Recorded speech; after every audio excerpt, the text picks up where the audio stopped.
जिंदगी में इतना टूट चुका हूँ कि अब छूने से ही बिखर जाऊंगा। बहुत समय पहले की बात है। एक छोटे नगर में एक धनी व्यापारी रहा करता था। उस व्यापारी के पास सब कुछ था जो वह चाहता था। उसके पास किसी चीज की कोई कमी नहीं थी। वह अपना जीवन बहुत खुशी खुशी बिता रहा था। सब कुछ बहुत अच्छा चल रहा था। लेकिन कहते हैं ना कि समय बदलते देर नहीं लगती। यह घाटा इतना बड़ा था कि उसका सब कुछ लूट गया था, खत्म हो गया था। उसके पास अब एक फुटी कोड़ी तक नहीं बची थी। वह सड़क पर आ गया था। उसने अपने सभी संघे संबंधी मित्रों सभी से मदद मांगी, लेकिन किसी ने उसकी मदद नहीं की। वह बहुत ज्यादा उदास और परेशान था। वह भीतर से पूरी तरह टूट चुका था। अब उसके भीतर जीने की कोई उम्मीद नहीं थी। वह रोता हुआ मार्ग में आगे की ओर जा रहा था। तभी कुछ देर बाद थककर एक पेड़ के नीचे बैठ और फुट फुट कर रोने लगा। उसे समझ ही नहीं आ रहा था कि उसके साथ यह सब क्या हुआ। कुछ दिन पहले उसके पास वह सब कुछ था जो वह चाहता था, लेकिन आज उसके पास कुछ नहीं बचा। वह सड़क पर आ चुका था। उसके मन में ऐसे कई सारे विचार चल रहा था, जिसके कारण वह और दुखी हो गया था, रो रहा था। तभी उस मार्ग से एक गुरु अपने कुछ शिष्य के साथ वहाँ से गुजर रहे थे। जब उन्होंने उसे इस तरह रोते देखा तो वह उस व्यापारी के पास जा पूछते हैं कि भंते, क्या हुआ, तुम इस तरह क्यों रहे हो? इस पर वह व्यापारी कहता है कि आप कौन हैं और मुझसे क्या चाहते हैं? मैं जैसा भी हूँ, मुझे मेरे हाल पर छोड़ दीजिए। वैसे भी बहुत परेशान हूँ।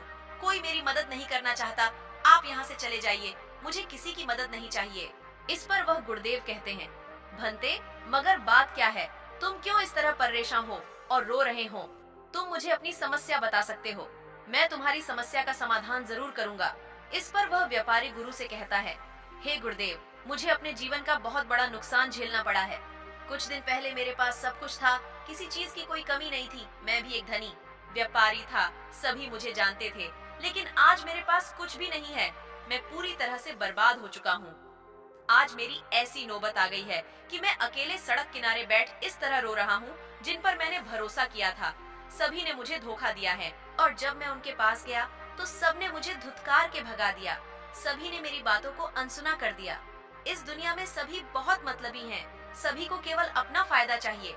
इतना कहकर वह व्यापारी और जोर जोर से रोने लगा। तभी वह गुरुवर उस व्यापारी से कहते हैं कि भंते, कोई बात नहीं है, ऐसा होता रहता है। तुम यदि चाहिए तो दोबारा से अपना व्यापार खड़ा कर सकते हो। अभी तुम्हारे पास बहुत समय है। यह सुन वह व्यापारी कहता है कि गुरुवर, अब बहुत देर हो चुकी है। मेरे पास अब कुछ नहीं बचा। मैं सड़क पर आ गया हूँ और व्यापार करने के लिए धन की आवश्यकता पड़ती है और मेरे पास तो फुटी कोड़ी तक नहीं है। फिर मैं भला व्यापार कैसे कर सकता हूँ? मैंने करीब 10 सालों तक लगातार मेहनत की थी और इतने प्रयासों के बाद जाकर मैं इस नगर का सबसे बड़ा व्यापारी बन चुका था। लेकिन इस समय ने सब कुछ बदल कर रख दिया और अब मैं उम्र के इस पड़ाव पर हूँ कि मैं आगे कुछ नहीं कर सकता। उस व्यापारी की बातें सुनकर वह गुरुवर मुस्कुराने लगे। यह देखकर व्यापारी क्रोधित होने लगता है और कहता है कि गुरुवर, यह क्या बात हुई? आप मुझ पर हंस रहे हैं। इसमें हंसने वाली क्या बात है? क्या आपको भी मेरे लाचारी पर हंसी आ रही है? यह सुन गुरुवर कहते हैं कि नहीं भंते, मैं तुम्हारी लाचारी नहीं बल्कि सोच पर हंस रहा हूँ। मैं तुम्हें आज तुम्हारे जीवन के बारे में कुछ ऐसी बातें बताने वाला हूँ जिसे तुम यदि अपने जीवन में अपना लिया तो फिर तुम एक बार फिर से अपने जीवन में कामयाब हो जाओगे। जीवन में जो कुछ भी तुम करना चाहते हो वह सब कुछ कर सकते हो। जो तुमने खोया है उसे भी हासिल कर सकते हो। तभी वह व्यापारी कहता है कि हे गुरुवर, यदि ऐसा नहीं हुआ तब क्या होगा? वह गुरुवर उस व्यापारी से कहते हैं कि यह पेड़ कहाँ भागा जा रहा है? यह सड़क भी यहीं पर रहेगी। तुम्हारा जितना मन चाहे रो लेना और तुम्हारे पास आंसुओं की कमी तो है नहीं।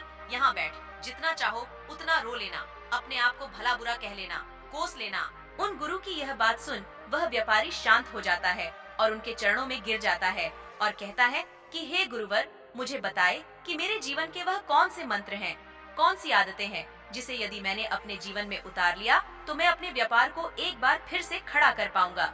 मैंने जो कुछ भी खोया है उसे पा सकूंगा, जिससे मैं अपने जीवन को एक बार से सुधार सकूंगा।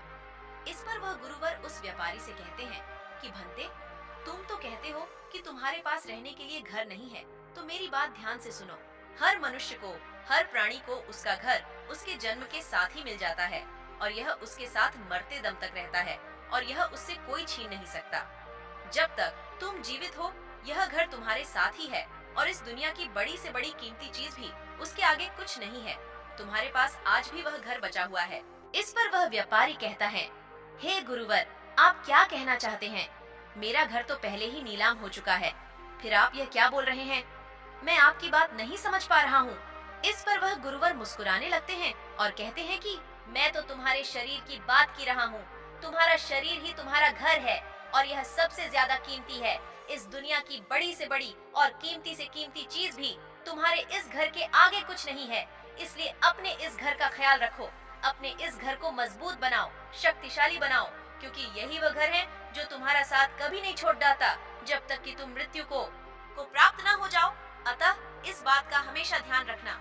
यह सुनकर वह व्यापारी उन गुरु के आगे हाथ जोड़ कहता ही कि हे गुरुवर, आप सही कहते हैं, मेरा शरीर ही मेरा असली घर है।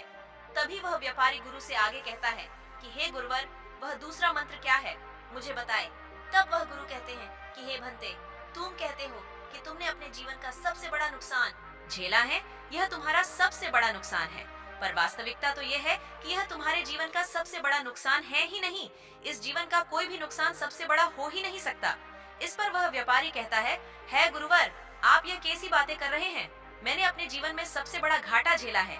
तो दोस्तों, मिलते हैं नेक्स्ट वीडियो में। तो इस वीडियो को लाइक करें और ऐसी और कहानी सुनने के लिए सब्सक्राइब करें। स्टोरी डे इंस्पायर्ड 9 दिल से धन्यवाद।